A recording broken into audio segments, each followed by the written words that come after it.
Welcome back. I am Rudy Knapp. This is Legacy Build Your Kingdom, and I am here again with session number 2 of Parenting, a new series that I just released last week, where we are going to talk a little bit about how parenting is hard and get some perspective and hopefully open your eyes a little bit to a new perspective and maybe join to your perspective or have a really open thought process on what's going on with parenting and what you are doing in your home versus what other people might be doing, and just really open our eyes to new perspectives.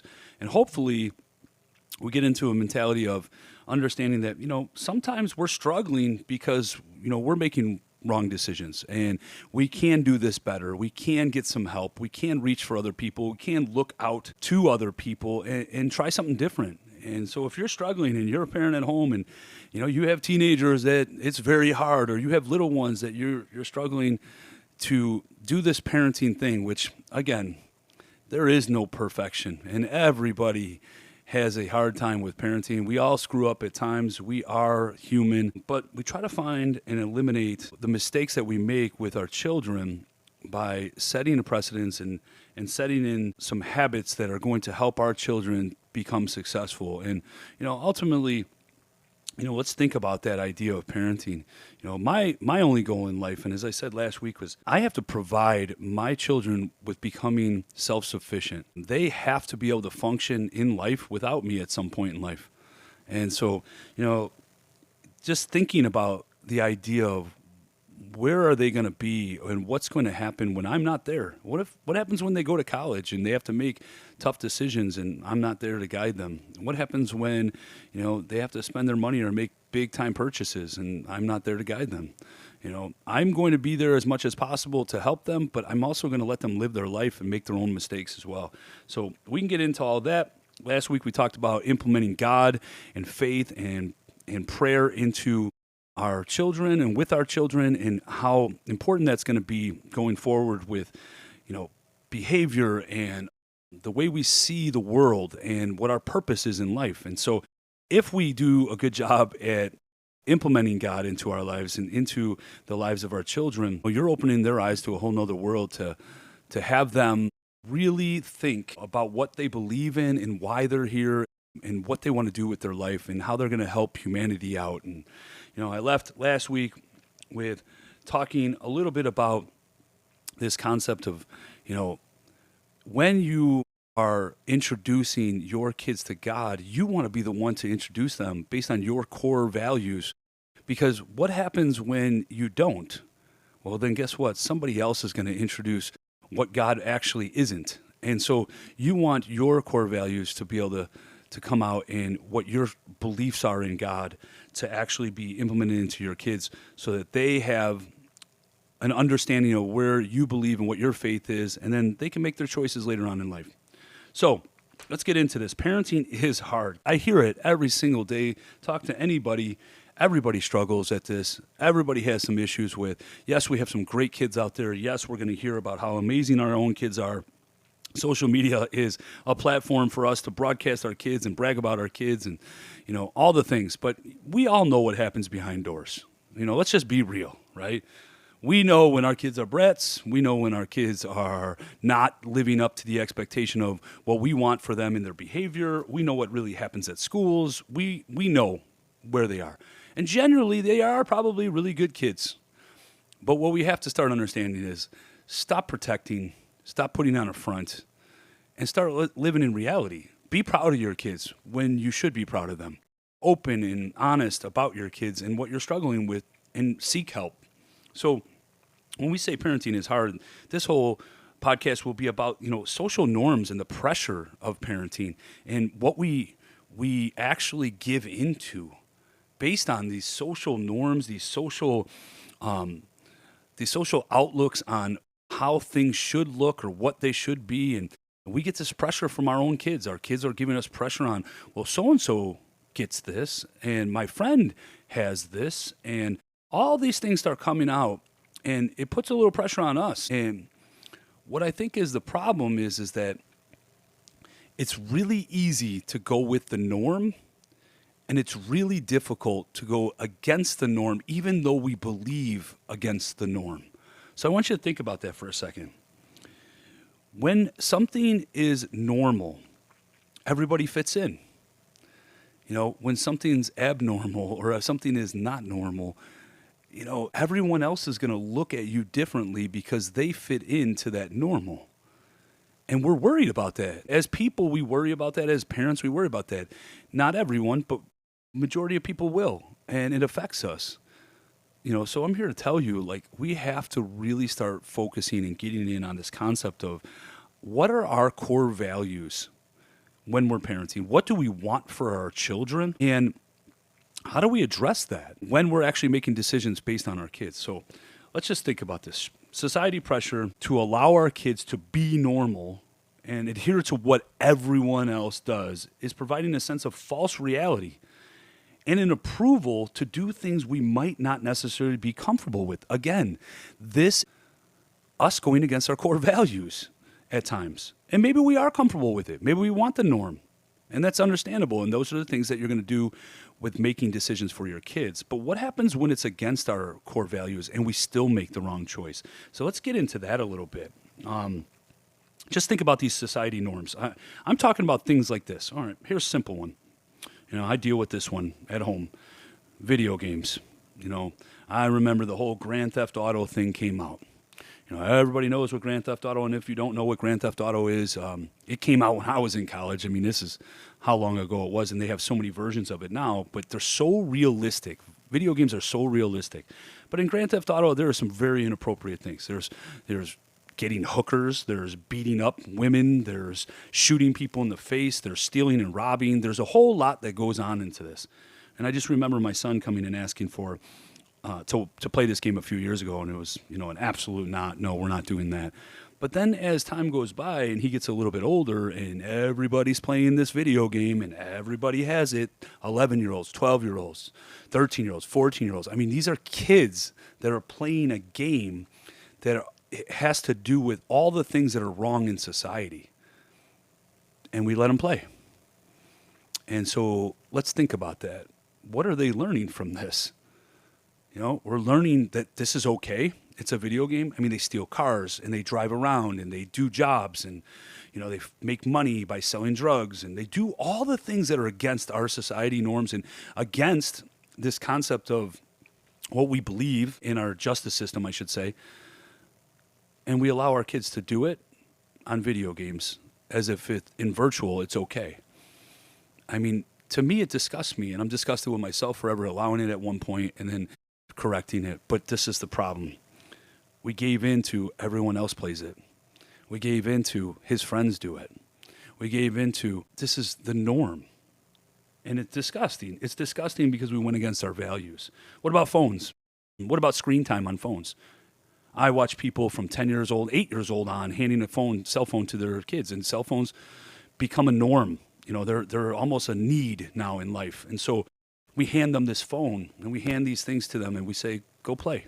Or here's your apps and go on YouTube and we don't restrict. What happens when we don't restrict? With my kids, we have restrictions. We have time frames. We can cut it off. We have apps that cut off the ability to be on the screen time. There's ways to manage this.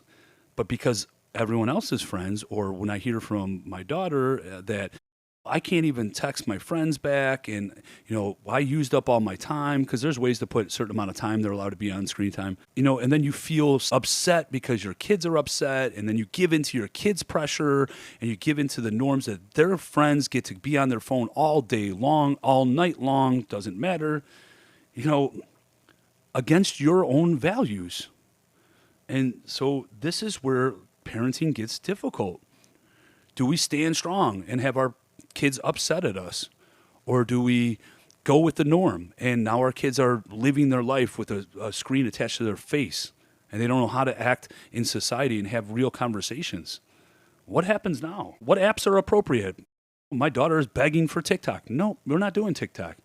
We don't need to see videos of you. If we give into some apps or some social media apps, we have, again, some social norms we have. And I'm okay with certain things and I'm accepting of those things, but TikTok and all these things, I mean, we're learning a lot of growing up at a young age because of social media, because of these norms that we're allowing instead of going against. What about, here's a big one. This one's come across my life in the last year or so, just hearing people that I know and different examples. But here's a big example.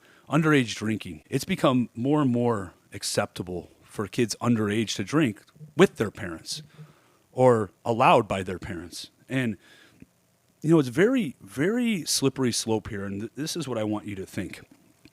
So those of you out there that have high school kids, those of you out there that have kids graduating, let's put it in perspective. Here's a prime example. My kid just graduates high school, right? There's all kinds of graduation parties going on, and they want to go to the graduation parties, and they want to drink. Or let's go before that. What about at home?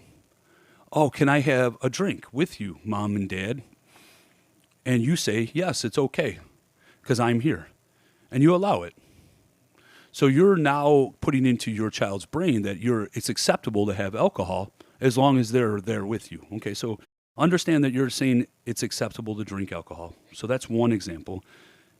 So now when you're not home and they're still at home and they decide to open up a beer or whatever the case is, well, you said it was okay, even though you meant it's when you're there. I mean, there's slippery slope for kids to use a little bit of semantics. Let's go back to the party situation. You're now at a graduation party, and you tell your kid that it's okay to have alcohol as long as they don't drive. Okay, so now you are trusting in alcohol in your child's body to make a choice to not take that key out of their pocket and put it into that car and drive. You trust your kid. Your kid is smart, and you trust them, and that's great. But do you trust alcohol?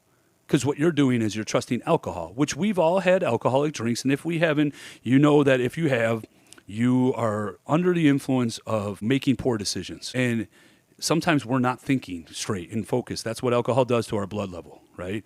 So what happens is we're trusting a kid that doesn't normally drink, that's underage, to actually make a choice that's not going to affect if he decides to get in that car or not, or she decides to get in that car or not. So let's think about that. You're trusting in alcohol. Now, what happens if your child doesn't drive to the party? Oh, they don't have their keys, so they can't drive anyway. Well, they're at a party under somebody else's care, some parent, whoever, who has other kids there that are drinking underage, who may get in the car and drive where your kid could get in the car with them. Now you're trusting in alcohol in another kid's body without your supervision there, with people that, let's be honest, are not going to be watching over your child just like you would be. And even if you trust them or whatever the case is, your child still makes decisions and decides to get in that car with someone else underage and that's drinking. I mean, you're trusting in alcohol. So when it's a slippery slope when I say this, because I want you to put it in perspective. Now, you give that permission, your child drinks, the party gets busted, the cops come, and guess what? Your child's not scared of mom or dad because you gave them permission.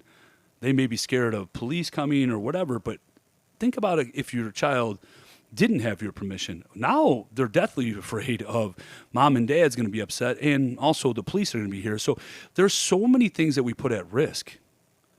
And so just to feel like they fit in, just because their friends are drinking at the party, just because, oh, well, they graduate. I mean, ultimately, everyone should reflect back to when they're 18 years old. And if you're not 18 years old, you should be listening to this. But when you're 18 years old, you didn't make very smart choices. Like a lot of times when we're younger, we didn't. And so you might live that life like, wow, I did it and I got away with it and I was fine. Yeah, you can live that if you want.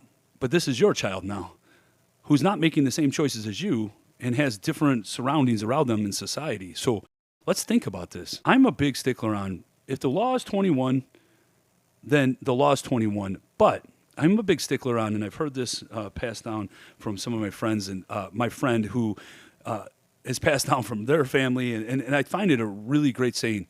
When you start paying your bills, when you start paying the bills, all the bills, then you're becoming an adult, and you get to make your choices. So you pay all the bills, not just one bill, not just your cell phone bill, not just your car, whatever it is. You pay all the bills. Then you're an adult, and you get to make choices. I mean, we argue this idea of, oh, people go to war, and they should be able to have alcohol, and they get to smoke cigarettes, and this, that, whatever. Listen, whether it's weed, all these other things that people do that I'll never put in my body. If your brain isn't focused fully, then you're making a mistake. And I don't trust anyone younger for that mistake to be made. You're an adult in your own, you make your own choice, but you make your choices as an adult because you live your life and you pay your own bills. So, this is a very slippery slope to allow your children to have alcohol at an underage. And I really strongly believe no. I know they might still do it. They go away to college. I know they still might drink alcohol. But the idea is they don't have my permission. And so when we're parenting, here's one really key. You should always parent to where one of your parents, both of your parents, you should feel, as a child, they should feel this idea of disappointment is worse than anything. I don't want to disappoint my parents. To this day, I don't want to disappoint my parents. I want them to be proud of me. I feel hurt inside if I'm disappointing my parents. So you think about that for a second. If they don't care about disappointing you, we went wrong somewhere along the way. So if I give them approval, they don't have to worry about disappointing. If I don't give them approval, they have to worry about that. So let's just think, the situation is we're at college and everybody's drinking and, I could drink and I could get away with it because my parents aren't going to know, or I can make a choice and say, hey, I'm going to make this choice because I don't want to disappoint my parents. So that may weigh into their decision. It may go either way, but it may weigh into their decision because you've instilled that into them. Again, go back to last week's podcast. This is where we talk about God and faith and living the right lifestyle and making sure that we're walking a path that God would look down on us and not lying to our parents. So, that's a big topic right there. What about curfew? Curfew is another one. We tend to let our kids stay up later, come in later now because other people are doing it. Those are choices that you make. But if you're making those choices based on what everyone else is doing, the society norm, and it's against your values, there's a problem. What about dating? Boyfriend, girlfriend, in your room, closed door, in your room. Girlfriends come over to the house at 16 years old. What is your choice here? Is this something you're comfortable with? Clothes. Why are we buying the expensive clothes? Why can you only have the Nike brand? Why? Because your kid is going to be upset at you?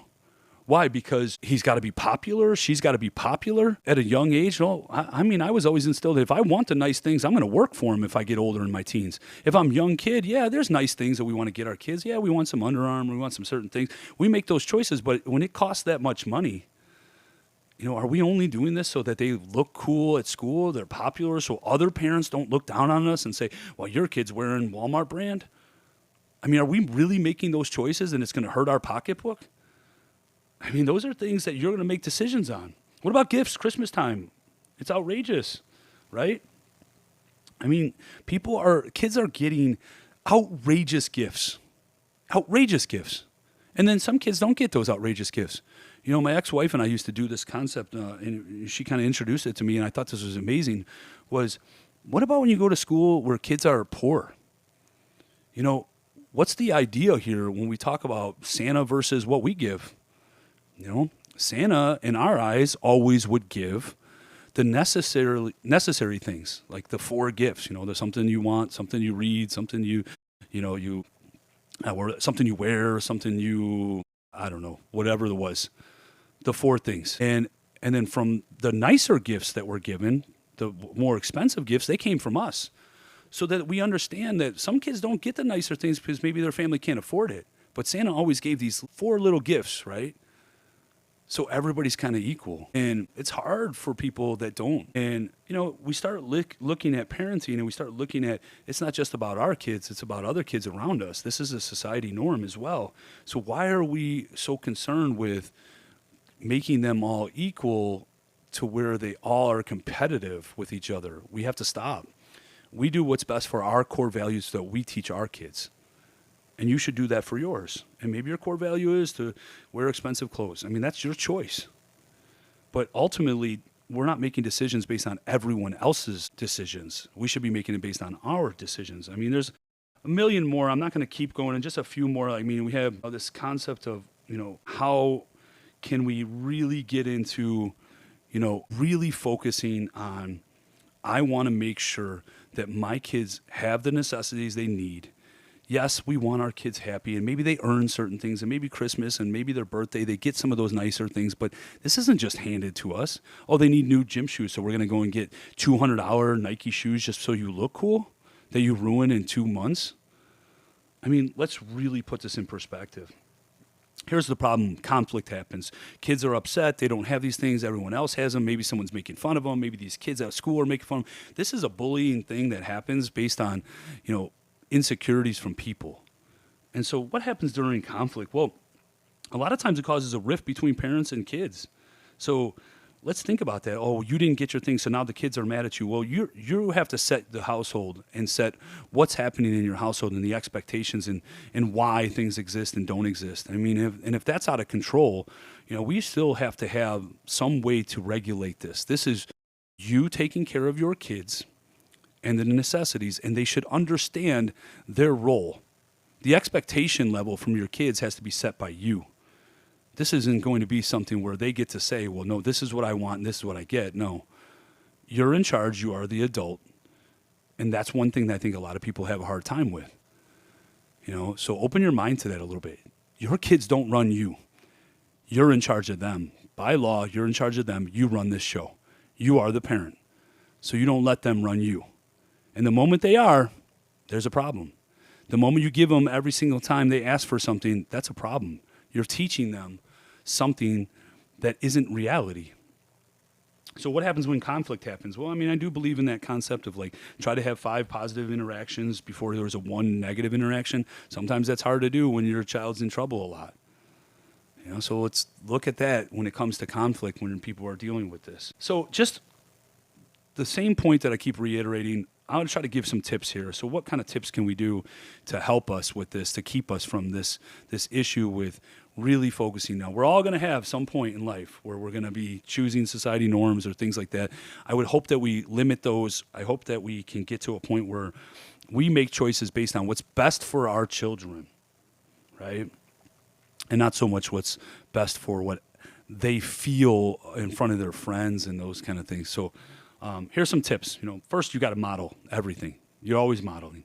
But what about modeling honesty and responsibility and fairness and doing this through words and actions? What about teaching your core values, getting those instilled into your kids so they don't have this issue with not getting these society norms that they're begging for, that their friends all have? What about positive behavior? Just being positive, having respect for each other, having respect for others, resolving conflicts, how to resolve a conflict, putting these things into place in your household, with your kids. What about just foster open communication with them? It's an open door policy. I want you to come to me if there's a problem. I want you to have conversations with me. It's okay to make mistakes, but we don't continue to make those mistakes. We have those conversations about the mistakes. What about implementing how to problem solve when you are put in situations? What about just being grateful? Gratitude. Here it goes right back to last week's podcast. Gratitude for having life and for having this ability to go to school and have things, even if they're not the nice Nikes or whatever the case is. You're lucky you have. Other countries don't. Some people don't. I shouldn't say other countries, but other people in some countries don't. What about this idea of just being grateful? And if we implement that into them, kids are going to be able to be receptive to it. And we can set these core values and block out these norms so we don't feel the guilt. A lot of problems is we feel the guilt from other parents, and that shouldn't be it. What about setting clear expectations in your household? Rules and boundaries and consequences before the actions. I'm 100% believer in that in all things in life, especially in school. If kids know consequences before the actions and you stick to those consequences, they will start eliminating some of the actions that they're making that are negative. Consequences before actions, very important. What about positive reinforcement, encouraging empathy? We start putting these core values into our kids, we won't have these conflicts when they come up. Kids might ask, and then they will back off because they understand this is how we believe and this is what's happening. But we have to be the ones that are strong enough to go against society norms if it's not what we feel. If it is what you're okay with, then it's okay. This is what your life is. You choose for your kids. No one's telling you right or wrong. But if you honestly are making choices and you're going, I really don't want to pay this money, but I'm going to pay this. Well, then guess what? You're going with society norms. You got the pressure put on you and you just went with it. Sometimes it's difficult. So my advice again is check to see if your parenting matches your core values. Are you making decisions based on the belief that is best for your child, or are you trying to be their friend? Be cool. Not trying to upset your kids. Are you worried that they will fit in or others will feel they don't belong? They'll exclude them, right? Or you're worried about parents excluding you. Like, there's a lot of things that come into play here. You're not their friend. Let's just get that out of the way right now. You are not their friend. You get to be friends with them when they're adults, when they pay their own bills. That's cool. Be friends. You are not their friend. I'm close to my dad. Still, he's my dad. I don't know if we're going to consider friends, but we surely are open and we have conversation, and I love it. I love every minute of it. But you're not friends with your kids, and stop acting as you are. It's not getting you anything in life to be the cool mom, the cool dad. It's just not. What hurts is when you have to deal with the pain that your kids go through when they make poor mistakes. You don't want to live that. Don't be their friend. Be their mother, be their father, and limit the things that are happening that are against your core values. So here's a quote for you. As parents, we guide let me start that over. As parents, we guide by our unspoken example. It is only when we are talking to them that our kids aren't listening. I want you to think about that. As parents, we guide by our unspoken example. It is only when we are talking to them that our kids aren't listening. That's a great quote. That's a really, really great quote. If you want to really think about that unspoken example, you model, you show. You live by your core values. You live your life the way you think is best for them, for all of us. And so for all of them. So I just want you to kind of put this in perspective. This is another session from this series about parenting, and parenting is hard because nothing I'm saying here is easy. And you've all experienced it. And if you are open and honest with yourself and how you parent, one thing you're going to say to yourself is, I do that. I do this. I've done that.